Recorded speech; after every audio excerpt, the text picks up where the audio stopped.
कभी सोचा है कि ये जो भाषा हम बोलते हैं, ये काम कैसे करती है? इसके पीछे के नियम क्या हैं?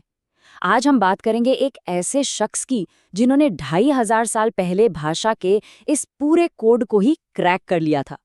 ये कहानी है पाणिनि की। और यही सवाल अपने आप में पाणिनि की उस अविश्वसनीय उपलब्धि की तरफ इशारा करता है। उन्होंने एक ऐसा काम कर दिखाया जिसे आज भी करना लगभग नामुमकिन सा लगता है। तो चलिए इस जीनियस के दिमाग की परतों को एक एक करके खोलते हैं। तो कौन थे ये पाणिनि? आइए जरा उनके जीवन और उनके इस शानदार काम के पीछे जो रहस्य छुपे हैं उन्हें जानने की कोशिश करते हैं। पाणिनि के जीवन का सबसे बड़ा रहस्य तो पता है क्या है? वो है उनका समय। मतलब वो कब थे, इसी पर बहस है।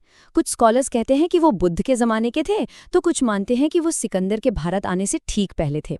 और यही चीज़ उनके जीवन के रहस्य को और गहरा बना देती है। उनकी पर्सनल लाइफ के बारे में तो हमें और भी कम पता है। हाँ, ये मालूम है कि उनका जन्म गांधार के शलातुर में हुआ था, लेकिन उनकी जिंदगी के ज्यादातर हिस्से बस किस्से कहानियों में ही सिमटे हुए हैं। यहाँ तक कि उनकी मौत के बारे में भी एक कहानी है कि वो एक शेर के हमले में मारे गए थे। तो सवाल ये उठता है कि ये रहस्यमयी इंसान अपनी इस कमाल की इंटेलेक्चुअल जर्नी पर निकला कैसे? चलिए पता लगाते हैं। अब ये बात सुनकर शायद यकीन न हो, लेकिन दुनिया के सबसे महान ग्रामर के विद्वान, उन्हें कभी एक डल स्टूडेंट माना जाता था। और यही कहानी उनके इरादों और उनकी असाधारण प्रतिभा का सबसे बड़ा सबूत है ना? उन्होंने पढ़ाई की तक्षशिला में। अब समझिए, तक्षशिला उस दौर का हार्वर्ड या ऑक्सफोर्ड था, एक ऐसी जगह जहां बड़े बड़े दिमाग मिलते थे। सोचिए, कौटिल्य और चरक जैसे लोग भी वहीं पढ़े थे। अब संस्कृत भाषा की जो उलझनें थी, उन्हें सुलझाने के लिए वो दुनिया से एक तरह से कट गए। उन्होंने खुद को एक गहरी बौद्धिक खोज में डुबो दिया। ये कोई फिजिकल तपस्या नहीं थी, ये थी मन की तपस्या। और यहीं पर कहानी एक डिवाइन मोड़ लेती है। कहते हैं कि इसी गहरे ध्यान में खुद भगवान शिव ने उन्हें प्रेरणा दी।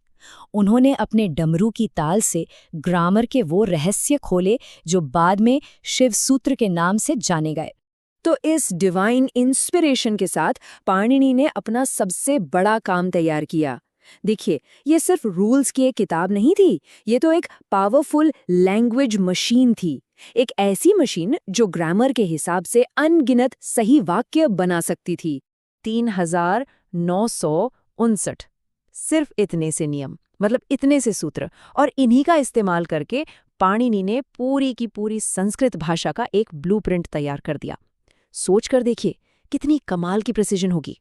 उनकी इस महान रचना का नाम है अष्टाध्यायी, जिसका मतलब होता है 8 अध्याय। देखिए, ये किताब सिर्फ ये नहीं बताती कि भाषा कैसी है, बल्कि ये सिखाती है कि भाषा काम कैसे करती है। ये एक तरह से नियमों का एक ऐसा सेट है जिससे आप ग्रामर के हिसाब से एकदम सही नए नए शब्द और वाक्य बना सकते हैं, अनगिनत। पाणिनि का जो इम्पैक्ट था वो एकदम रेवोल्यूशनरी था। मतलब उनसे पहले क्या था, नियम बिखरे हुए थे, हर इलाके के अपने अलग नियम थे, कोई सिस्टम नहीं था। और उनके बाद उन्होंने भाषा की इस अफरा तफरी को एक सिस्टम में बदल दिया, एक लॉजिकल साइंटिफिक ढांचा दे दिया जिसने संस्कृत को हजारों सालों तक स्थिर रखा। ये जो उनकी लैंग्वेज मशीन थी ना, वो अपने समय से बहुत बहुत आगे थी। इसमें मेटा रूल्स थे, यानी नियमों को बनाने वाले नियम। इसमें रिकर्जन का इस्तेमाल था, मतलब एक ही नियम को खुद पर बार बार लागू करने की काबिलियत। और जानते हैं मजे की बात क्या है? यही वो कॉन्सेप्ट्स हैं जो आज मॉडर्न कंप्यूटर प्रोग्रामिंग की नींव हैं। तो सवाल ये है कि 2500 साल पहले का एक ग्रामर का स्कॉलर आज की दुनिया के लिए इतना जरूरी क्यों है ना? इसका जवाब शायद थोड़ा हैरान कर दे। हाँ, सुनने में ये थोड़ा शॉकिंग लग सकता है, लेकिन ये सच है।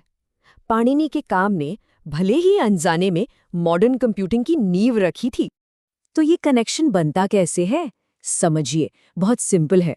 जैसे पाणिनि के रूल्स अक्षरों और ध्वनियों को जोड़कर मीनिंगफुल शब्द बनाते हैं, बिल्कुल उसी तरह प्रोग्रामिंग लैंग्वेजेस कमांड्स को जोड़कर सॉफ्टवेयर के लिए इंस्ट्रक्शंस बनाती हैं।